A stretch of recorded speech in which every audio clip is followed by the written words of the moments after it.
The small coffee shop in downtown Seattle, with its wooden tables and lace-curtained windows, had been Anna Bishop and Ted Mason's favorite spot every Sunday morning for almost 3 years.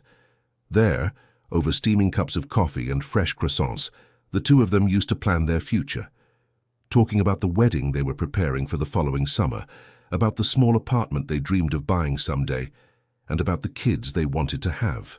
"I found the perfect dress," Anna said that morning, her eyes shining with excitement. "It's not expensive, but it's exactly how I always pictured it. Simple, elegant, with lace on the sleeves." Ted smiled at her, but lately his smile had seemed a little more forced than Anna remembered from the early years of their relationship. "I'm sure you'll look beautiful," he said, sipping his coffee, his thoughts clearly somewhere else. At 30, Ted was a talented architect, but still early in his career, working for a small design firm in the city, earning enough for a decent life, but far from the dreams of greatness he'd nursed as a teenager, when he used to read magazines about spectacular buildings and imagine that one day he'd design architectural landmarks like them himself.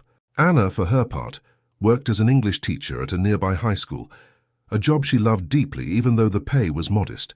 For her, happiness was never measured in money or social status, but in small moments of genuine joy. A walk in the park, a good book read together, a simple dinner cooked at home with candles and old music playing on a record player inherited from her grandmother. "Are you okay?" Anna asked, noticing his absence from the conversation. "You seem preoccupied lately." "I'm fine," Ted said, forcing a smile. "Just a lot of work. I landed an important project, an office building for a family of local business people, the Sterlings. They've got a lot of money and demands to match." Anna nodded, with no idea that the name Sterling would soon become the source of the greatest pain of her life. Just a few days later, Ted showed up at the imposing headquarters of Sterling Development, a glass and steel building that dominated an entire district of the city, for his first meeting with the clients who would be financing the most ambitious project of his career so far.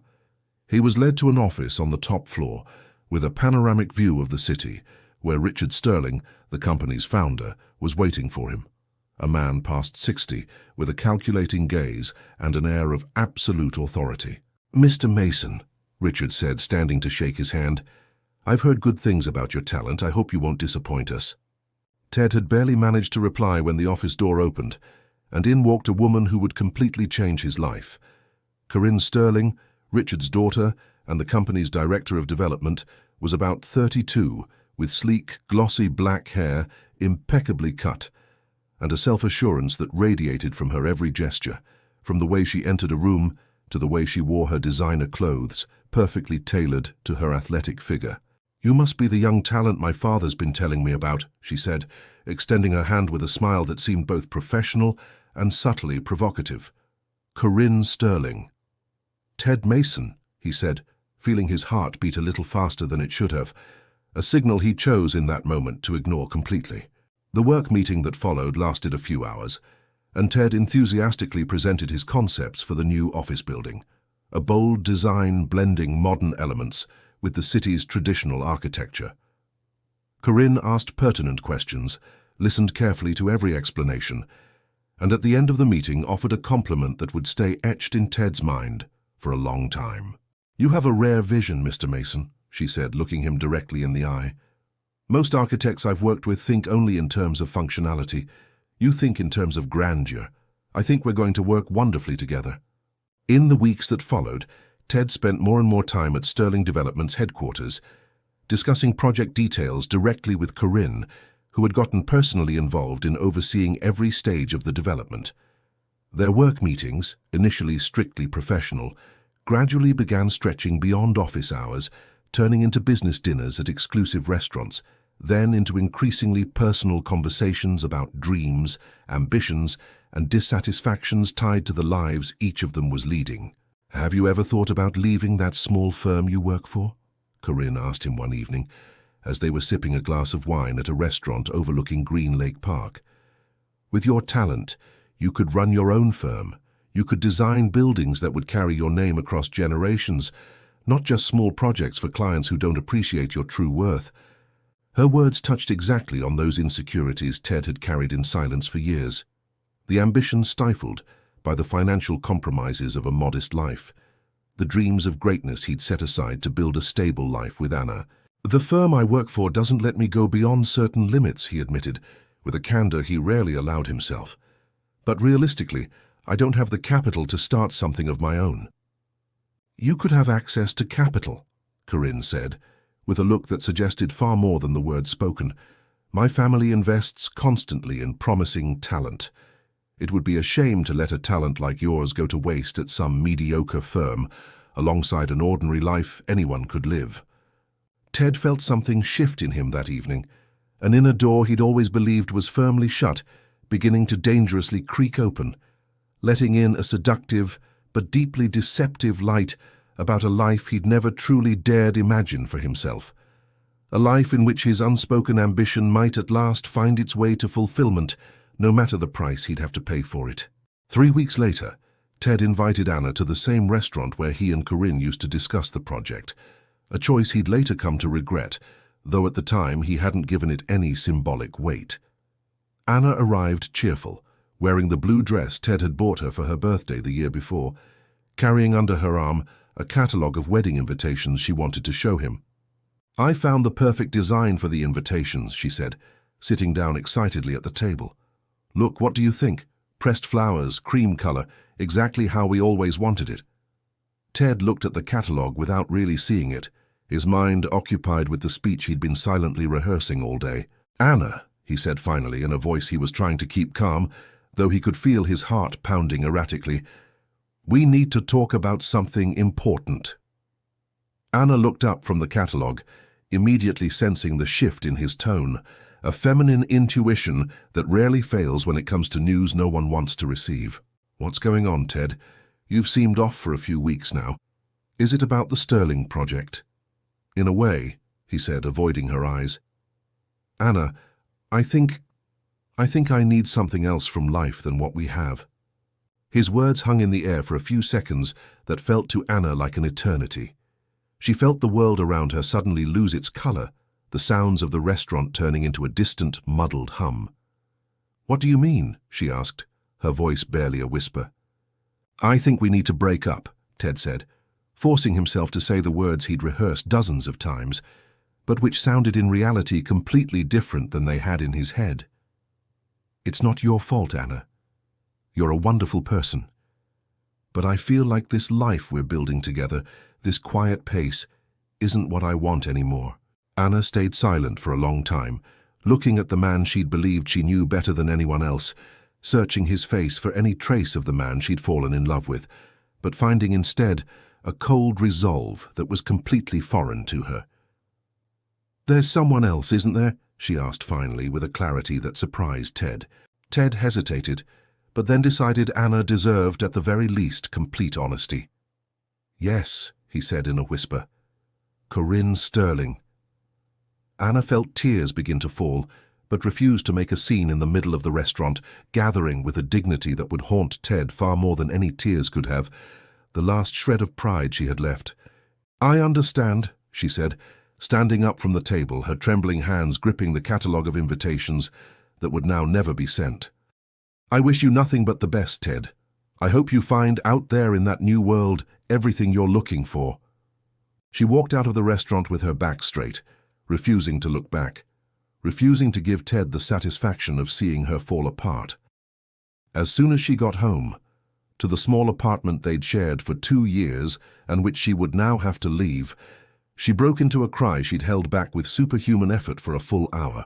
Michelle, her younger sister, arrived as soon as she got Anna's desperate call, finding her sister curled up on the living room floor, surrounded by photos and mementos of a relationship that had completely fallen apart in less than 10 minutes. "I'm not letting him see you like this," Michelle said, determined, helping Anna up. "You'll get through this, Anna. You're stronger than you think." "I thought he really loved me," Anna whispered through her tears. "I thought we were building something real together, not just some pretty dream that falls apart at the first shinier offer."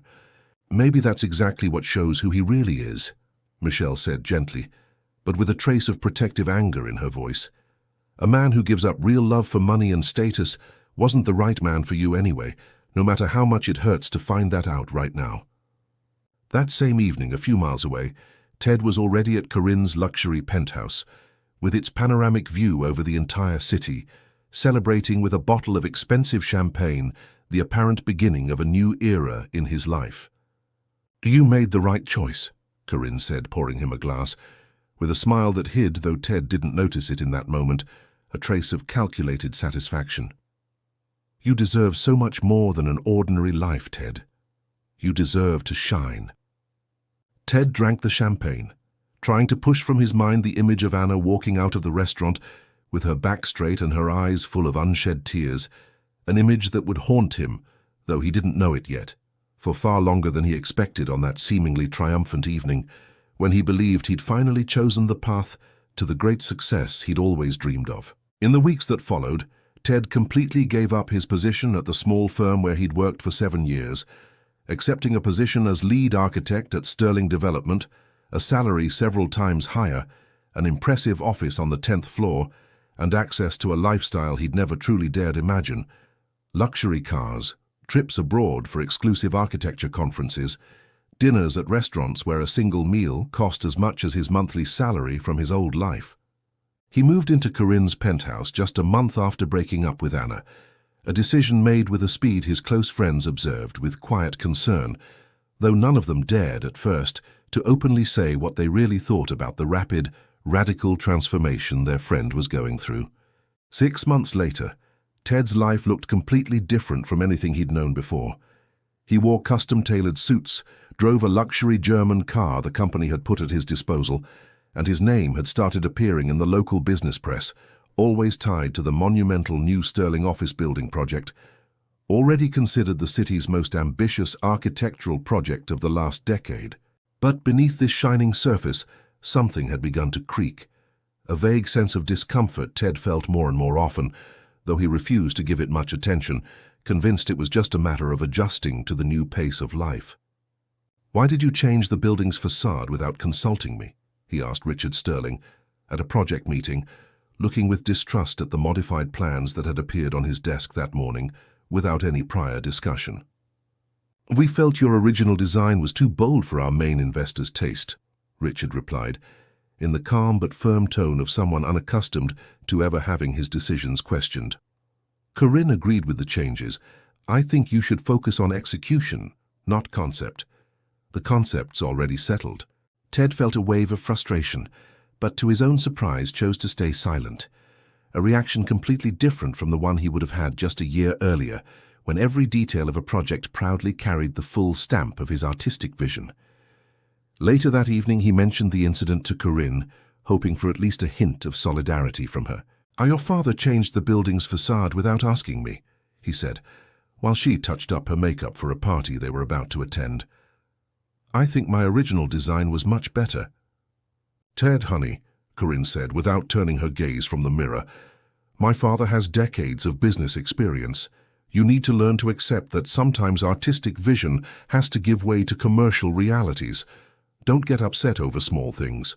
"Small things," echoed painfully in Ted's mind, reminding him how quickly his own creation, the soul he'd poured into every line of that project, had come to be labeled as something negligible, easily changed without so much as a prior discussion.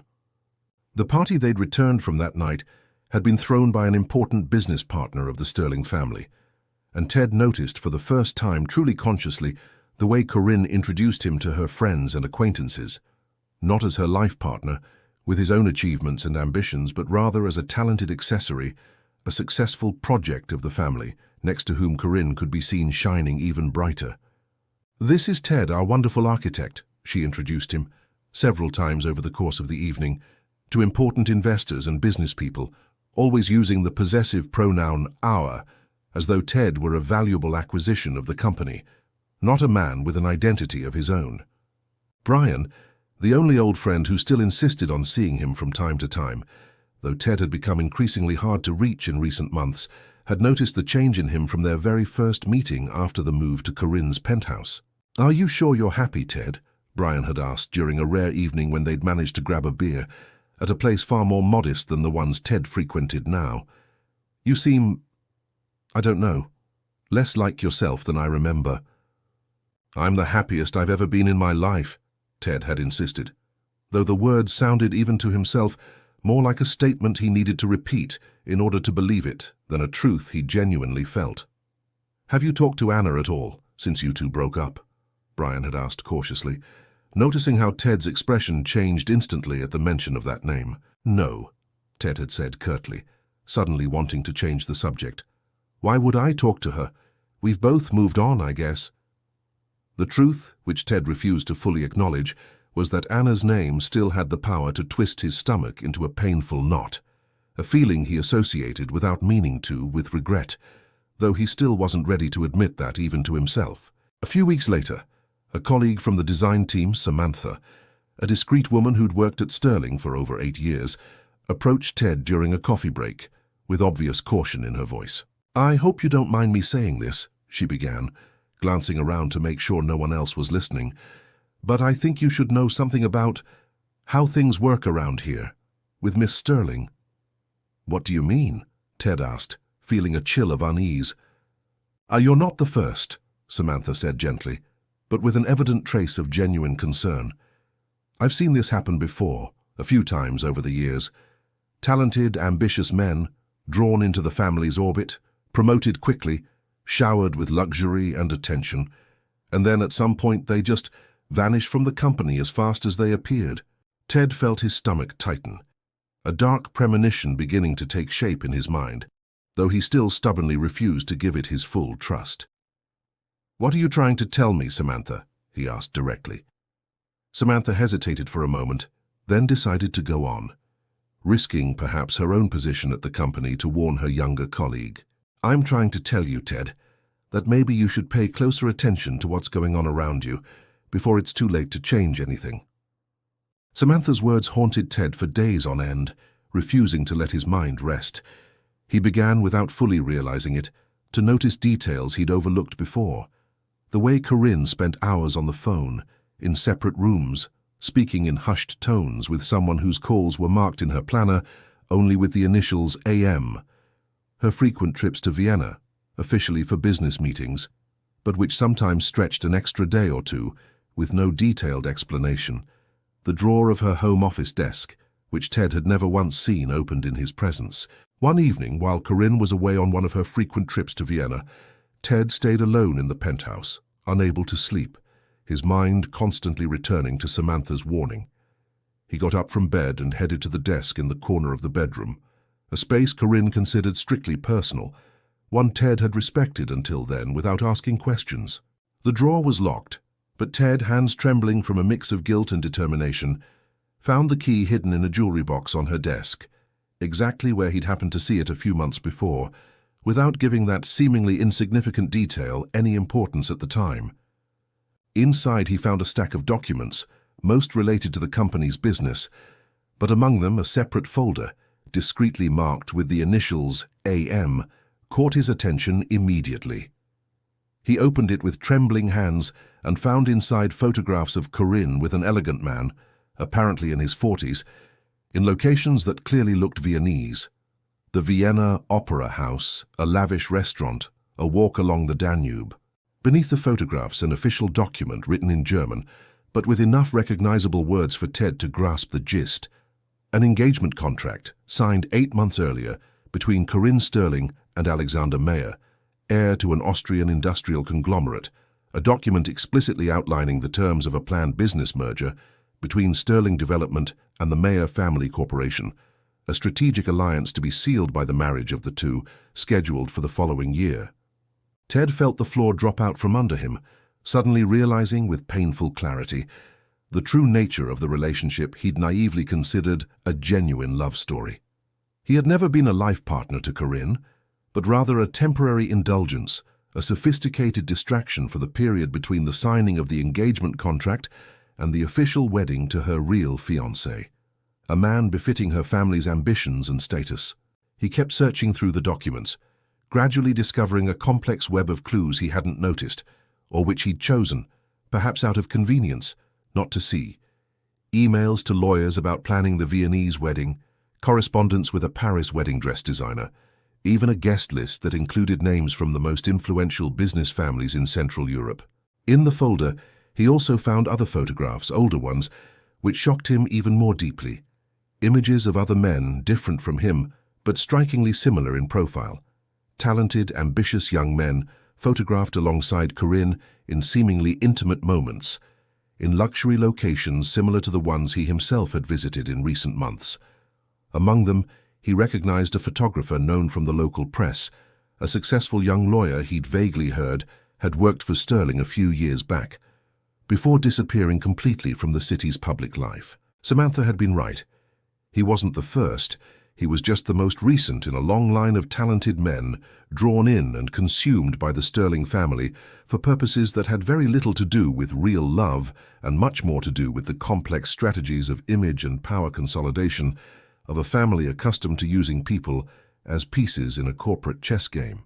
He put everything back carefully, trying to steady the shaking in his hands, his mind racing desperately through the memories of the last few months, reviewing every one of Corinne's gestures under a completely new, far darker light than he'd ever imagined. Her seemingly sincere compliments, her seemingly devoted attention, her promises of a future built together. It all collapsed now under the weight of the discovered truth, turning into an elaborate manipulation, orchestrated with cold precision by a woman for whom genuine feelings seemed never to have truly mattered. He sat on the edge of the bed, overwhelmed by a mix of anger, humiliation, and a searing pain at the thought of everything he'd sacrificed for this illusion, his stable career at his old firm, the friends he'd gradually pushed away, and above all, Anna's real, unconditional love, thrown in the trash for an ambition and a mirage that now turned out to have never been real. His phone buzzed on the nightstand.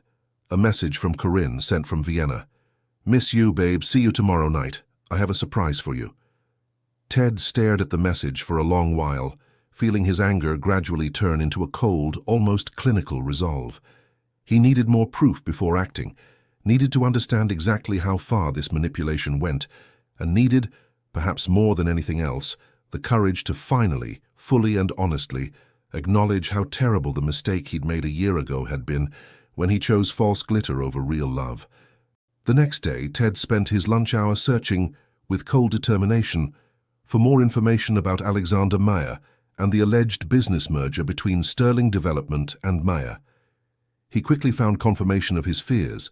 An article from an Austrian business publication dated a few months earlier, explicitly mentioning advanced negotiations between the two families, describing the planned marriage as the most important strategic alliance in Central European real estate of the past decade.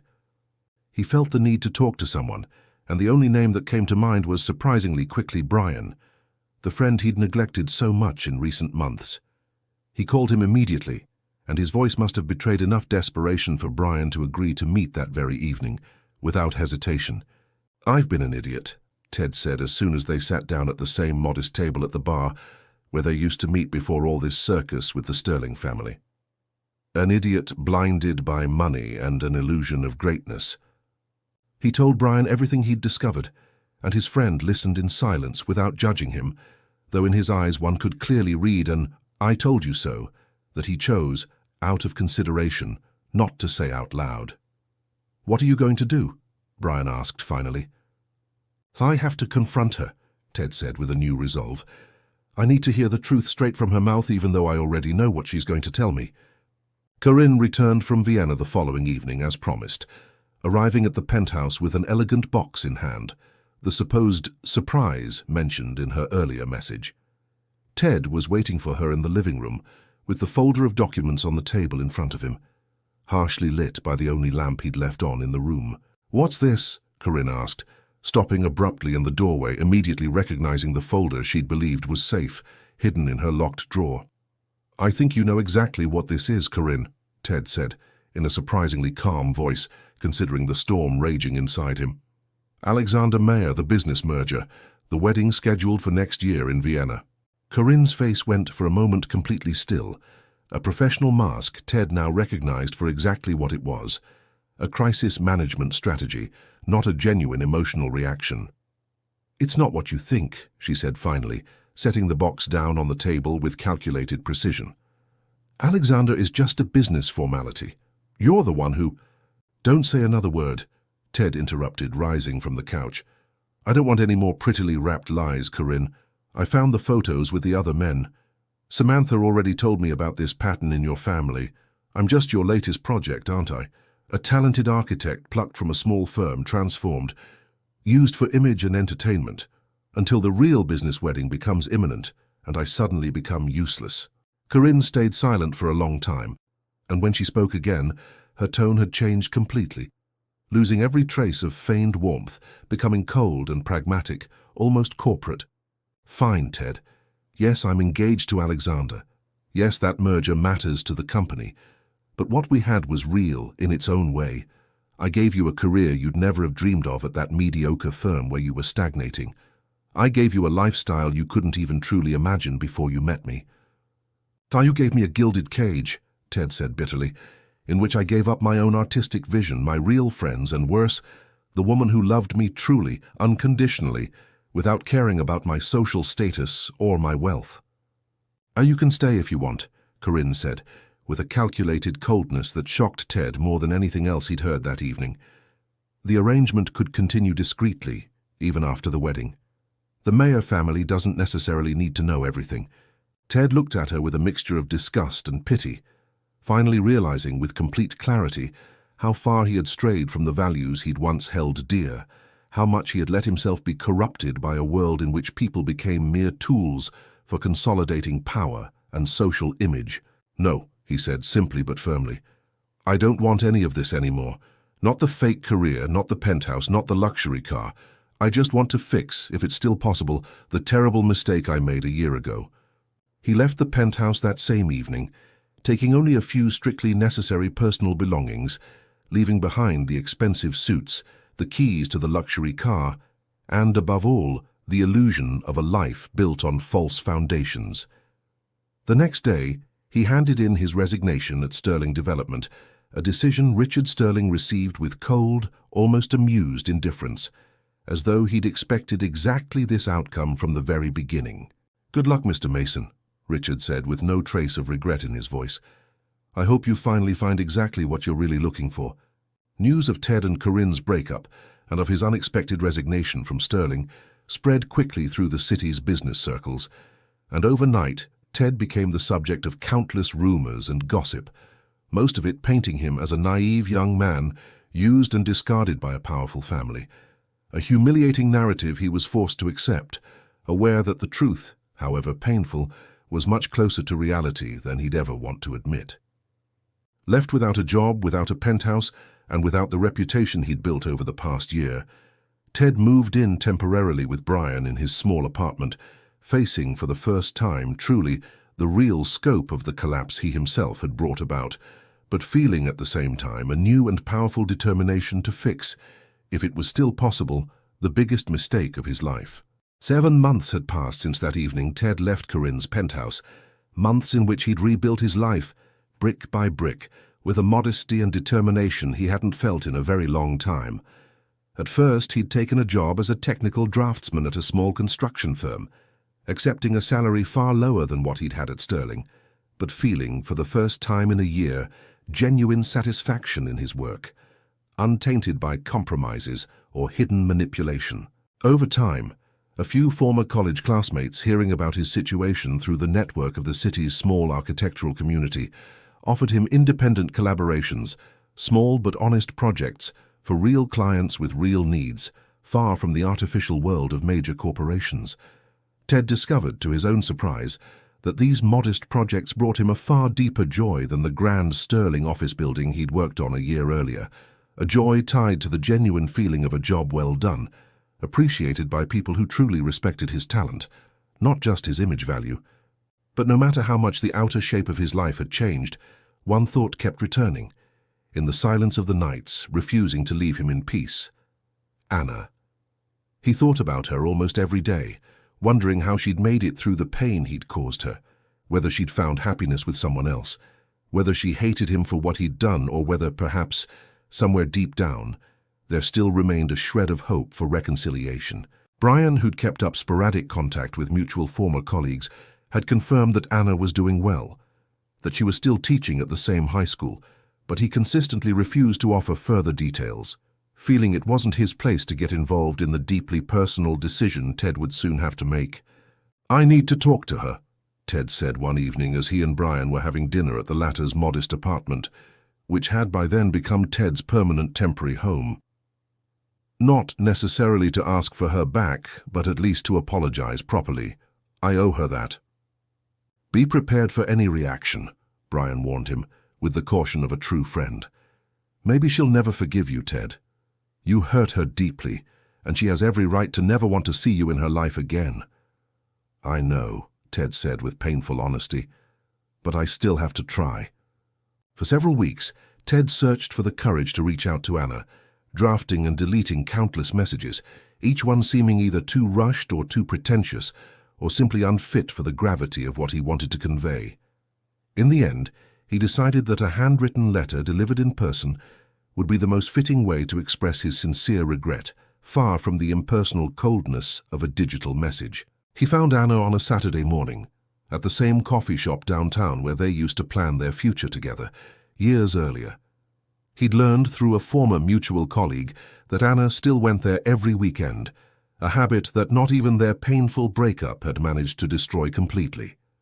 He saw her through the coffee shop window, sitting alone at a table reading a book, a steaming cup of coffee in front of her, looking, to his surprise, more serene and self-assured than he remembered her from their last months together. Her hair was shorter than before, a new style that accentuated her features, and her posture carried a calm confidence Ted had never truly known in her during their relationship. He walked into the coffee shop with his heart pounding, and Anna looked up from her book right as he approached her table, a look of surprise mixed with wariness quickly settling on her face. "Ted," she said, in a neutral voice, hard to read. "What are you doing here?" "I need 5 minutes of your time," he said, with a humility he hadn't allowed himself in a very long time. "Just 5 minutes, and I'll leave if you ask me to." Anna studied him for a long moment, and Ted could see, for a split second, a trace of old pain flicker across her face, quickly hidden beneath a veil of controlled calm. "You have 5 minutes," she said finally, gesturing toward the empty chair across from her. Ted sat down, took out of his jacket pocket the letter he'd prepared so carefully, then decided at the last moment to set it aside, choosing instead the words spoken directly from the heart, without the mediation of paper. "I was a coward and a fool, Anna," he said without any roundabout introduction. "I left you for an illusion, for a false promise of greatness that turned out to be exactly that. An empty illusion, built on lies and manipulation. In the process, I lost everything that truly mattered, my integrity, my real friends, and above all, the best relationship I've ever had in my life." Anna listened in silence without interrupting him, and her expression remained throughout his speech impossible for Ted to read, as he felt his heart beating faster and faster, afraid of a response that could, at any moment, put a definitive end to whatever hope remained. "I didn't come here to ask you to forgive me," he continued, his voice trembling. "I know I don't deserve that, not yet, maybe never. I came only to tell you, with all the sincerity I'm capable of, how deeply sorry I am for the pain I caused you, and how much I regret the choice I made a year ago." Anna stayed silent for a long time after Ted finished speaking, looking at him with an intensity that made him feel completely exposed, vulnerable in a way he hadn't felt in a very long time. "Thank you for telling me that," she said finally, in a calm but firm voice. "I appreciate your honesty, Ted. But you need to understand something. It took me months to rebuild my life and my confidence after you left. I can't just erase all of that road just because you finally had a revelation about the mistake you made." "I understand," Ted said, feeling part of his hope fade, though he refused to give up completely. "I'm not saying the door is completely closed," Anna added to his surprise. "But I can't promise you anything right now either. If you really want to fix something of what you broke, you're going to have to show me that over time, through consistent actions, not pretty words said on one Saturday morning." Ted nodded, feeling for the first time in a very long while a faint but real ray of hope for the future, aware that the road back to Anna's heart, if it ever existed, would be long, difficult, and entirely dependent on his ability to demonstrate, through consistent deeds rather than passing declarations, the genuine transformation he had undergone in that painful year of his life. 5 months passed since that Saturday morning at the downtown coffee shop. 5 months in which Ted strictly kept the promise he'd made to Anna, showing her, through small, consistent gestures, the real transformation he had undergone. He never called insistently, never showed up unannounced, never asked for more than she was willing to give. Instead, he occasionally sent short, sincere messages with no expectation of an immediate reply. A photo of a new project he was working on, a book he thought she'd like, a fond memory from their good times shared without any hidden pressure. Gradually, Anna began responding to these messages, at first briefly and reservedly, then with increasing warmth as the weeks went by and Ted's consistency remained unwavering.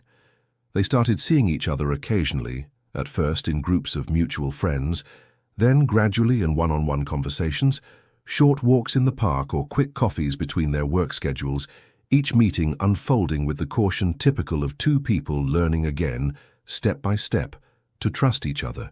"I didn't think I'd ever be able to look at you again without pain," Anna confessed to him one afternoon, as they walked together around Green Lake Park, the very place where they'd spent countless romantic evenings 2 years earlier.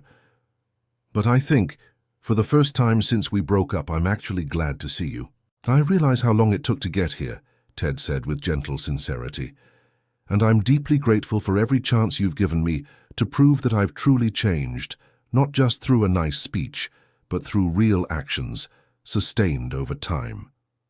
The small firm where Ted worked had grown steadily, and he, together with 2 former college classmates, had decided to start his own architecture practice, a small one, but built on solid foundations of professional integrity and genuine passion for the craft, completely different from the artificial competitive world he'd known at Sterling Development. Their first projects had been modest, home renovations, additions for young families, but each one had been carried out with a dedication and honesty that had already begun to bring them steady referrals and a solid reputation in the local community. Richard Sterling and Corinne, Ted learned through the narrow network of the local business world, had completed the merger with the Meyer family as planned, and the lavish wedding in Vienna had been, according to reports in the business press, a high society event of grand proportions, with hundreds of guests from across Europe. Ted read the news with complete detachment, surprised by his own lack of resentment or regret, realizing that episode of his life had finally become nothing more than a painful but valuable lesson about the fundamental difference between superficial glitter and genuine happiness. On a fall evening, exactly 1 year after the moment Ted had initially left his relationship with Anna for the illusion offered by Corinne, he invited Anna to the same downtown coffee shop where everything had fallen apart 12 months earlier, but this time with a completely different purpose. "I know this place carries painful memories for both of us," Ted said, sitting down at their usual table, the same one where Anna had once shown him the catalogue of wedding invitations. "But I wanted this place, where I went so terribly wrong, to also become the place where I truly start fixing what I broke." He took out of his pocket, not a small box with a ring, as someone familiar with classic love stories might expect, but a simple envelope containing a hand-drawn sketch, a detailed architectural drawing of a small house with a garden, exactly the kind of modest, welcoming home Anna had once talked to him about years ago, when they'd imagined their shared future together. "I'm not asking you to marry me, Anna," he said, his voice trembling with genuine emotion. "I know I haven't earned that right yet, and maybe I never fully will. What I'm asking for, instead, is the chance to keep building, alongside you, if you're willing, a life based on truth, honesty, and real love, not expensive, empty illusions. This sketch represents just a dream, a starting point for a conversation about what might come next, if you choose to give me this chance." Hannah looked at the sketch for a long time, then back at Ted, her eyes welling up with a complex emotion, a mix of past pain and fragile but real hope for a possible future. "I think," she said finally, in a gentle but resolute voice, "that I'm ready to see where this new path might take us, Ted, with small steps, with patience, and with a lot of honesty from now on." It wasn't an instant, magical reconciliation, the way it often happens in stories, but the beginning of a slow and careful process of rebuilding, based on trust earned day by day, deed by deed, word by word.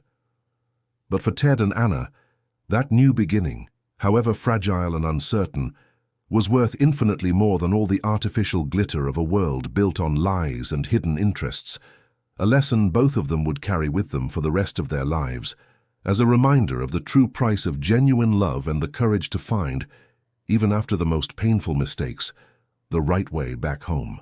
Dear friends, we hope Ted and Anna's story touched your heart the way it touched ours while we wrote it.